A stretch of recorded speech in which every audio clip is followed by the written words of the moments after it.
Greetings, ladies and gentlemen. I am Modern Faustus, and welcome to The Branding. And today, we'll be talking about a particular group you most likely haven't heard about, which is called Heart Progress. This peculiar group has the goal of lowering the age of consent by quite a large amount, as well as decriminalizing and normalizing pedophilia. However, the real killer in this is that they insist that pedophilia is a sexual minority and that they have a new name for it: pedosexuality. Now, the reason this group has gained traction instead of being dead in the water where it should have been is because they disguise pedosexuality as part of the LGBT plus community. As on their website, they claim to be for love for everyone, regardless of age. Now here's the thing. I can understand Lolicon and Shotacon because that's like fake anime stuff, which is all fine by me. If you actually have pedophilia and that's something that easily keeps you from acting on these urges, then hey, it's certainly not hurting anyone, despite what particular people on Tumblr might say, but I digress. Now, let's get into the nitty gritty, shall we? Now, if you go onto YouTube and type in Heart Progress with an exclamation mark at the end, you'll most likely find their channel. One of the videos that I'll be swinging at first is their consent video, specifically the confessions they show. First off, I can understand if this person sent this in anonymously, for good reason, but at the same time, to make this feel at least a little more credible, you should have taken this supposed person into a booth or something and recorded their words. You know, that way it doesn't look like you obviously wrote this in your spare time. Secondly, to add the pure authenticity of this confession, obviously this confirms to your ideal that an intimate love with children is all full of rainbows and sunflowers, but this also seems quite reminiscent of another confession that we'll see much later on. Now we're getting a little bit better. At least you have an actual name for this supposed 12-year-old. Also, good on the name too. Actually sounds like a name that a boy would have from that area. Let's also not overlook this particular line: I love him the most in the world. Now, this could just be me, but even though yes, I did have some crushes when I was that age, I'd still say that at that time my own parents would still be the ones I love the most. Also, he says I'm the cutest boy in the whole world? Just, ugh. I'm sorry, that just doesn't sit well with me. Okay, we got a name again. Good. You learned while fapping in your basement. Now, this again also seems very familiar to me, with the talk of a mentor. Also, you're probably noticing the trend that all of these seem to be homosexual relationships exclusively. Why is that, do you think? It almost seems like a specific homosexual pedophile with a good vocabulary wrote this. Nah, it's probably just my imagination. Also, at 10 years old, I'm pretty sure no one would worry about you preparing for adulthood. You still got like 2 or 3 years before you have to worry about the future. Also, I highly doubt your mother, Spike, would agree to this kind of particular relationship you are having with this man. Also, credit to learning about how to learn and think for yourself bit really tries to show the romanticism of this confession. The creep factor is just so high in this confession that I am cringing just looking at this. Mostly at the end. I wish there had been more times when he fooled around with me. Yeah, how about no, por favor? Also, Pluto, is it? I'm quite sure you are actually hurt since, no matter how much lube you use, you'll still feel some pain from the first, entry. Unless your creep friend was packing the 2 inches. Heyo! This confession just seems odd for many reasons, but mostly because it doesn't have the greatest grammar to it. Also, twirling feeling? What do you particularly mean by that? A bit of a disclaimer, I have not given or received anal sex at the time of making this, but I'm pretty sure twirling would not be an accurate adjective. Also, sure, you understand the concept of saying yes and no. I'm pretty sure everyone beyond age 4 would know that. But beyond that, Xiao, it seems that you have had multiple lovers. Now, did they take turns with you, or did you just take them all on at once? If it's the latter, then I admire your endurance. Also, before we move on, I just like to mention the oddity of where this completely legit interview took place. For those unaware, Boy Chat is a quote unquote boy lovers forum. Okay, first and foremost, I seriously doubt that a 17-year-old male would allow help from a 5-year-old boy to masturbate. It raises too many questions that you simply leave unanswered, which would easily strengthen this foolish argument you are making. And also, much like a schoolboy would enjoy being allowed into the staff room, what kind of comparison is that? I've heard some odd metaphors in my life. 85% of them I have made. But that type of comparison is just riddled with uncomfortable feeling that I unfortunately cannot put into words. The only thing close to how this makes me feel is like watching the entirety of Boku no Pico, which I'm sure these people probably watch every single day. Oh, what a surprise, another homosexual relationship. So, you often wish he would do sexual things to you, eh? Well, isn't that just convenient for you guys? Well, this one confession seems to be a bit more unique than the others, in the way that the boy and the older gentleman actually aren't in a relationship. I mean, sure, the last confession was a 5 and 17-year-old, but these two seem just to be friends, which, good on you for variety's sake. Even though you seem to neglect any little girl with older man or little boy with older woman to further your homosexual pedophilia bias. Boo! Also, you used the word pedophilia instead of pedosexual. At least you're recognizing it for what it really is. Also, to completely abolish an age consent would be nothing less than madness. Not only does it go against many ethical codes across the United States and Europe, but I believe that this idea would be seen by everyone as lunacy or unfiltered disgust. Lowering the age of consent would also be seen as strange as well, don't you think? Specifically in America, mostly because lowering the federal age of consent would throw off the other states that keep the original age of consent. Not to mention the endless opposition from people and the cycle of limbo that laws go through. Hi, by the way, I'm one of the people from the opposition. Now that I've torn down the pillars of HP's Do No Wrong temple, let's talk a bit about a subjective matter. So, as I mentioned earlier, that Lolicon and Shotokan is fine, as the characters are completely fake, and the sexualization would provide an outlet for people who struggle with pedophilic desires. Now, for those who would loudly disagree with me, yes, I see you over there, Tumblr! Allow me to try and shed a bit of light. The definition of pedophilia is the sexual desire towards children, usually those who have yet to reach puberty. Now, unfortunately, no matter where you search, you'll see some differences depending on who you look at. Obviously, the first one on Google's main site is only sexual feelings, not necessarily acting on these desires towards real or fake children. As you see from Psychology Today, they give a bit of a larger definition, as it says, fantasizing about and engaging in sexual behavior. But Faust, I hear you calling from the stage, what about lower in the article? Good eye there, audience. But yes, the condition to be diagnosed, the person must either act on these urges or suffer significant distress because of it. And that without either of these, it could just be pedophilic sexual orientation. So wait, doesn't that mean hard progress is right? The answer is still no. As we're looking into the free dictionary by Farlex, the definition of child molestation is a range of indecent or sexual activities between an adult and child, usually under 14, as well as the fact of it is illegal for any adult to touch any portion of a child's body with a lewd or lascivious intent.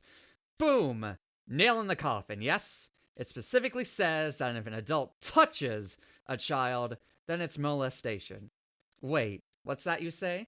The Free Dictionary is a farce? Well, disbelievers, let's go to a more noteworthy site, shall we? For those unaware, RAINN is the nation's largest anti sexual violence organization and has been attempting to help victims of sexual assault and accept donations of survivors of sexual violence. Good enough for you? No? Well, that's a shame. The exit's to your right. For those who have stuck around, the definition of child sexual abuse is that includes sexual activity with a minor.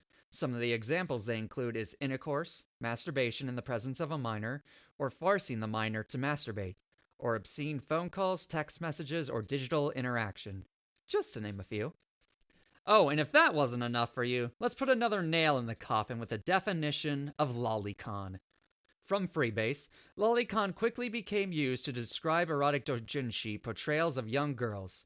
Laws have been enacted in various countries, including Japan, which regulate explicit content featuring children or childlike characters. Parents and citizen groups in Japan have organized to work towards stronger control and stricter laws governing lolicon manga and other similar media. Now for the big swing. Critics say that the lolicon genre contributes to actual sexual abuse of children, while others say there is no evidence for this claim. I mean, yeah, I shall admit, others does seem a bit dubious, but perhaps that should encourage more studies on this, as I am quite confident that the results would show that fantasizing about a fictitious situation does not lead to actual sexual abuse.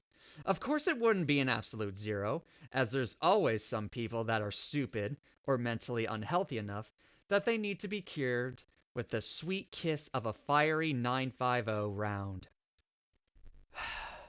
Now, let's get on the same level here, everyone. Gather around, it's story time. So it should be quite obvious to every one of you that everyone goes through a different path in life. Not all homosexuals or people with depression go through the exact same journey. They're all different in their own little ways, but those little things make those stories so different from each other. The same goes with pedophiles.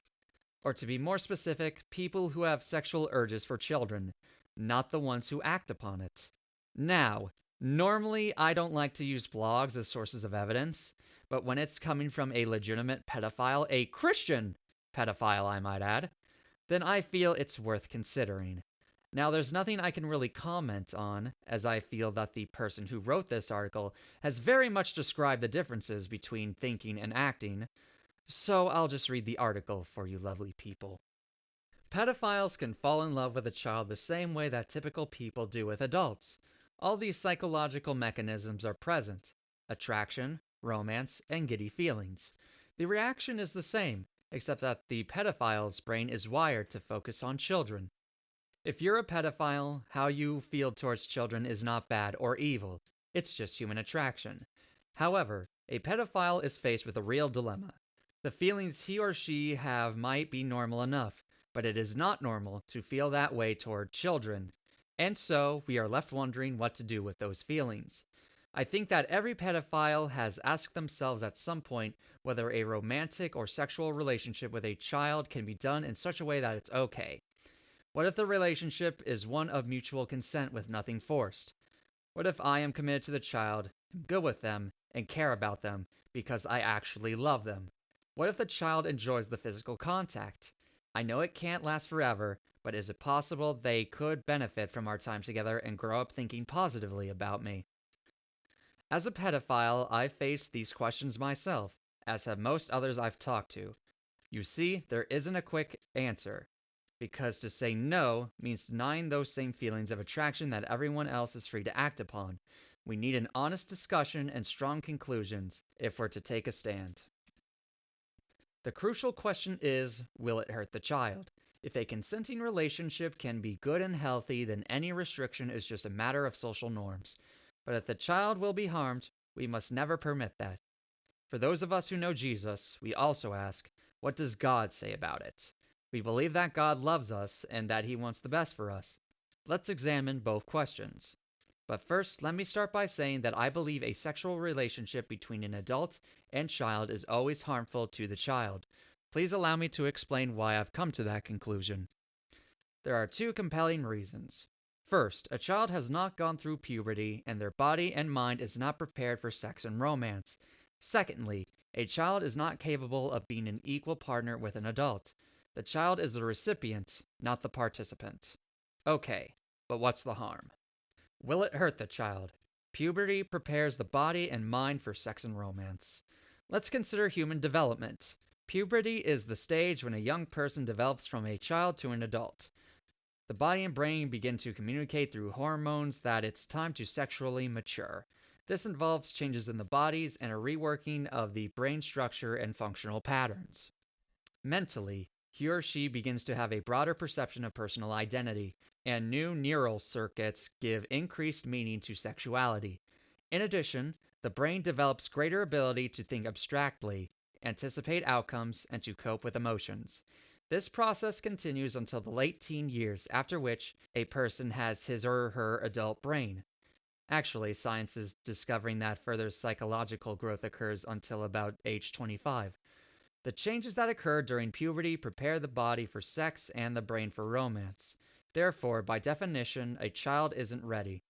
That's why we call them children and not small adults. Okay, I hear objections.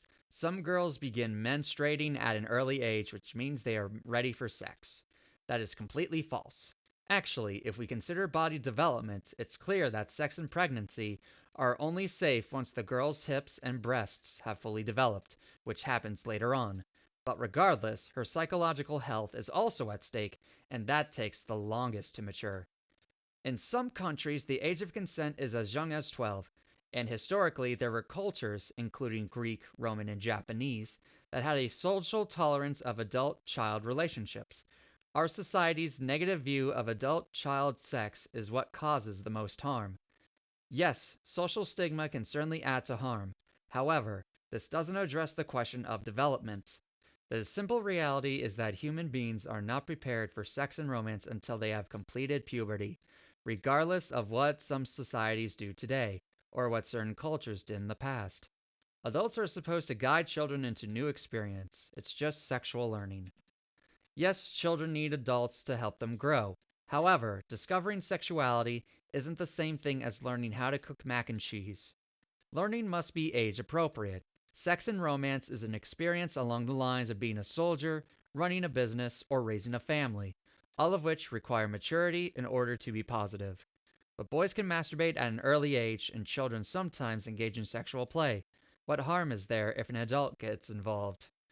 That sort of personal discovery is completely different than the type of sexual contact we would have with a child. Those children are simply exploring physical sensations, which isn't bad itself. But when we get involved, we put it all in the context of a relationship. Sexual contact is never just physical. The vulnerability and intimacy always invokes a transaction where something is given and taken. The child might enjoy the physical sensations, but they aren't prepared for what a sexual relationship actually means for their identity and future. You see, it's no longer about mentoring. The relationship turns into a quasi-romance. The problem is that the adult is able to engage with their mature intellect, emotion, and personal identity, while the child is not developmentally ready. He or she is left to sort out their thoughts, feelings, and personal boundaries in the years ahead. I don't mean for it to be some big thing. Can't we just share something enjoyable together? Now we're getting to the bottom line. What's the harm in just a little shared sexual experience? Here's the harm. It tears down the child's personal boundaries and causes identity confusion. Statistically, 63% of women who were sexually abused by a family member later become victims of rape or attempted rape. They don't keep themselves safe. Research associates these boys and girls with a greater risk for addiction, failure at school, anxiety, depression, and suicide. For the adult in the relationship, it's a lot of pleasure and satisfaction, but for the child, he or she cannot put their feelings into perspective. The emotions mix together confusion, desire, shame, loyalty, uncertainty, fear, and the child doesn't have a way to cope. The result is reckless behavior. Also, the child's personal boundaries have been opened wide, and he or she is unsure of their identity after what's happened. They lack the self-control that comes with puberty, and so it's hard to say no to anything else. You, as the adult, cannot help the child through this. You can't simply explain things to them or go about it gently enough. That's because they weren't ready in the first place, and this is how children respond to trauma. How can we be certain that every child will have a bad experience? Some adults who were involved when they were a kid now say it was a positive experience. This question actually proves the point about development. Here we are examining adults' testimonies to learn whether their childhood sexual experience were positive or not. Why don't we just ask the children? The reason is that we know they don't have the perspective to evaluate the experience. Therefore, we ask adults who went through it to tell us about it. Our methodology reveals that we recognize children aren't developmentally ready. Will it hurt the child? A child cannot participate equally with an adult. The second reason I gave for why a sexual relationship with an adult is harmful to the child is that he or she cannot participate equally. It's impossible for the relationship to be mutual. The child is the recipient and not a participant. A child does not fully process their sexuality. Therefore, how can they give it away? That is why, in legal terms, a child is unable to give consent to such a relationship. He or she is psychologically unprepared to make the decision. Even if the child says yes, he or she doesn't fully comprehend what they are agreeing to. Therefore, the child is not free to choose for themselves. They are naive, seeing everything through child's eyes. Again, even if they say yes, he or she is not asking for what we would be giving them. The person who says the kid wanted it deserves all punishment due to those who serve themselves at the expense of others. If you or I touch a child, we're stealing something precious from them. We are asking them to meet our adult needs from the resources of a child's world. We pillage them. I personally think that was a very wonderful article, and thank you for whoever wrote this. But we're not done here yet, folks. Not yet. Because we need to have a grand finale. What could I possibly talk about now? Let's shift back to Hard Progress. Don't forget that exclamation mark. YouTube channel. You see that little interview on the right? Yeah. Let's demolish James Carter's fortress, shall we? Now, to the less than intelligent ears, that might sound pretty reasonable, yes? Well, I didn't go this far just to be beaten. Now, James, you seem to fly with your words a bit, particularly with even if you don't like them, you have to admit they are human. Well, yes, biologically. Hitler is human. Elizabeth Bathory III is human. Vlad the Impaler is human. You don't become some disgusting beast the moment you commit a crime. At least, biologically. Now, don't you dare try to twist my words, James. I'm not saying that if you download music online, you're suddenly less than human. But child molestation, yes, the act of having sex with children is clearly wrong in a moral sense and on a universal stance. And I can prove it, scientifically, but we'll get to that in a bit later. Secondly, let's dig a little more deeper into the inalienable right. Yes, indeed, as humans, we do have the right to make each other happy. Two things that you seem to be neglecting, though, James. One, as you know, each country has its own laws. These laws are obviously meant to keep peace and maintain harmony in the particular country, as you are quite aware. Child molestation is against the law, James. Children cannot give consent even if you intend to educate them. Secondly, as I have mentioned before, regardless of what you think you know about the essence of morality, a large majority of Americans agree that child molestation is wrong. No matter how pretty you make your conversation, child molestation is still child molestation. Indeed, this seems like quite a compelling argument. However, usually the people that would stand up for the rights of homosexuals would be people older than 18, also known as above the age of consent.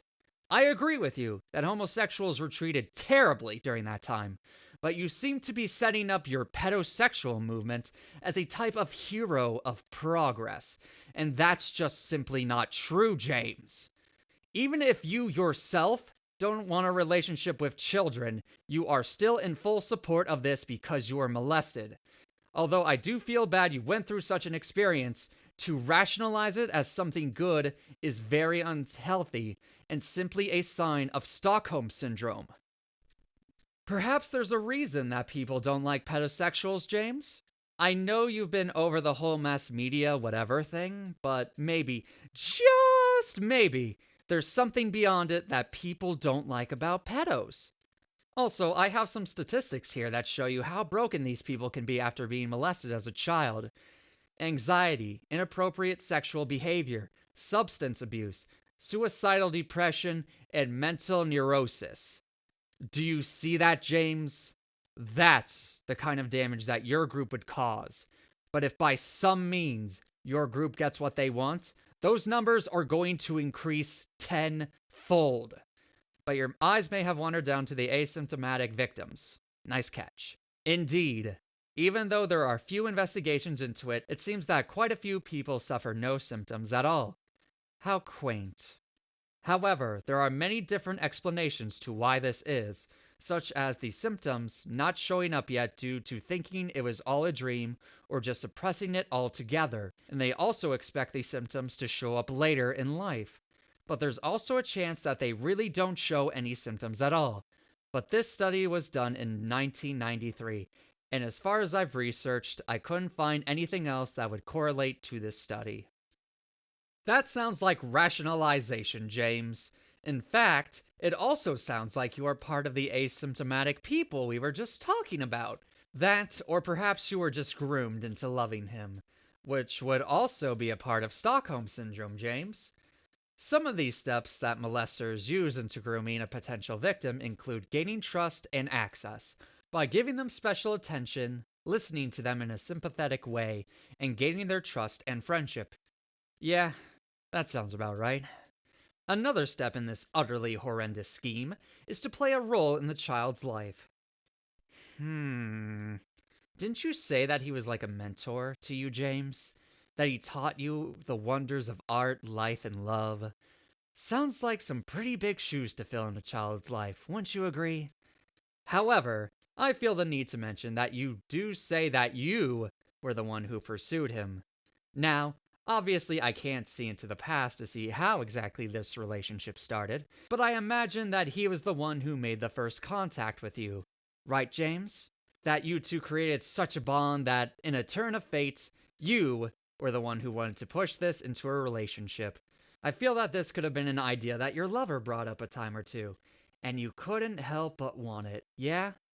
And obviously, you had to keep it a secret, as per one of the steps of grooming. Ah, the effects of romanticism. Aren't they a powerful thing, James? But yes, this just seems to reinforce the idea that this man was grooming you for his own sexual gratification. That's all I have to say about this quote. Moving on. James. First, your numbers are wrong. If we follow what this picture says, that 8,000 children go to the emergency room for sports-related injuries per day, if we times that by 365... Oh, what's this? It's about 2.9 million, isn't it? Oh, or are you counting all those undocumented injuries because the pain for the child was actually good? And you seem to be overhyping the amount of deaths that are in youth sports, as there was only 39 in 2011 and 49 in 2010. Now don't get me wrong, that's still 49 and 39 too many, but sometimes things happen, unfortunately. Also, James, when it comes to guns, usually the child's parents extensively teach the child the importance of safety and how to properly use a gun, because it's a very powerful weapon in the hands of anyone. However, something we can both agree on, for once, is that I do not like the passive violence, but hard stop on sex. But at the same time, I can understand where the TV and movie ratings are coming from. Also, I'm going to take a stab at your comments about America being a Puritan country. If America really was a Puritan country, James, then same-sex marriage would never have been allowed in the first place, and we would probably have some different form of Sharia law as well. Just to nail a couple of recent trends in your ludicrous view. No, James! The best way for a child to learn about love is when they experience love themselves. They will learn about the powerful effect of love, the hardships of a genuine breakup, and what it's like to feel the unique love of someone who cares for them completely. And if you say that an adult can teach them that, I highly disagree. They should experience this kind of emotion with people their own age group. Also, you say that a shy person's peers would be too aggressive when it comes to sexual activity. James, as a shy person myself, I would say you are making a huge overestimation. A shy person would also have shy friends, not just aggressive sexual people, but people who are in the same boat and want to take a sexual encounter in a slow and caring way. That's how it is with me and my girlfriend, James, unless you wish to prove me wrong. Even with the dumb stigmatization about virgins, if one of the partners is more sexually experienced than the other, I can almost guarantee you that the experienced one will take care to make sure the less experienced one will have a great time. James! Do you not realize that the majority of people do not want pedosexuality? Well, going by your philosophy, your group should pack it in and die off already. Also, again with that word Puritan, to which I refer back to my previous statement about America not being a Puritan country. You seem to be putting the crime of molestation on some sort of high pedestal of unrighteous justice. Well, I have some more statistics that show some of the bigger crimes of both 2014 and 2015. Since it doesn't have a large breakdown of crimes, let's assume that child molestation would fall under the rape category. There's almost 1 million more people put in prison for drug-related crimes than sexual crimes, James. Now let's go to 2015, where rape is about 90,000, where, again, drug-related crimes are at a whopping 1.4 million, and the highest number of arrests in America as well. So no, James, I don't think your pedosexual movement is breaking up as many families or destroying as many lives due to molesters being arrested as you'd think. We are not the ones who are backwards, James. Yes, there are truly backwards people all over the world, but when it comes to heart progress, you are the ones who are backwards. You're like Black Lives Matter and the radical feminists, except you don't do terrorist acts. You just verbally abuse people who don't agree with you. You may try to educate people all you like, but you seem to not understand. Children cannot legally give consent to sexual activity. But what if we educate them to have them understand what sex is all about? I hear you wailing to me. Sex cannot merely be taught. Yes, you can teach people what sex is, obviously, and how people get pregnant and the biology of the genitals of men and women. But sex is an emotional connection between two people. It's something that two people who really trust each other and care for one another do together. That kind of baggage you cannot put onto a child who can't mentally comprehend that kind of step. Even if they say yes and you educate them, if they're going through puberty, they have only started to begin abstract thinking. Plus, with all of the hormones running through our body during puberty, our state of mind and decision making really isn't the best. And I speak from experience here. You go through waves of emotions, sometimes over small things. And to try and have someone like that have sex with an older person who could potentially manipulate them in that kind of state, it's simply too great of a risk to take, James. But I hear you naysayers in the back, calling that sex isn't always an emotional experience. That may be true, but when you have sex solely for the pleasure of it, most consenting adults would know that it's just purely for pleasure's sake. It won't be that simple for a child going through puberty. It's mind-blowing that this kind of movement exists. And that I cannot believe that with all of the evidence out there showing that children cannot give consent to this kind of sexual behavior. And it's just mind-numbing. I hope heart progress that as you have seen this video, you take a long and deep look into the mirror after seeing all of this evidence and truly ask yourself, are you doing the right thing? Because you may call yourselves the sexual minority. You may call yourselves victims of injustice. This is simply not true. You are the ones who are being backwards here. You are the ones causing all of these issues. And since, James, you seem to have quite a beef with Christianity, I'd like to read a little verse for you and all of your followers. Ezekiel 18:20. The person who sins will die. The son will not bear the punishment for the father's iniquities, nor will the father bear the punishment for the son's iniquities. The righteousness of the righteous will be upon himself, and the wickedness of the wicked will be upon himself. And therefore, Heart Progress, I now brand upon you the sin of lust. May you forever roam the earth, so that people may scorn your lewd desires and conquests. Mr. Worf, villains who twirl their mustaches are easy to spot. Those who clothe themselves in good deeds are well camouflaged.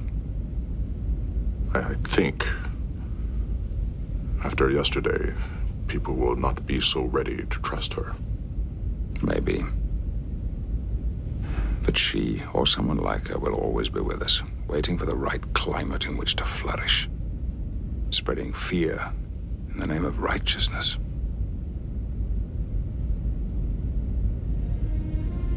Vigilance, Mr. Worf. That is the price we have to continually pay.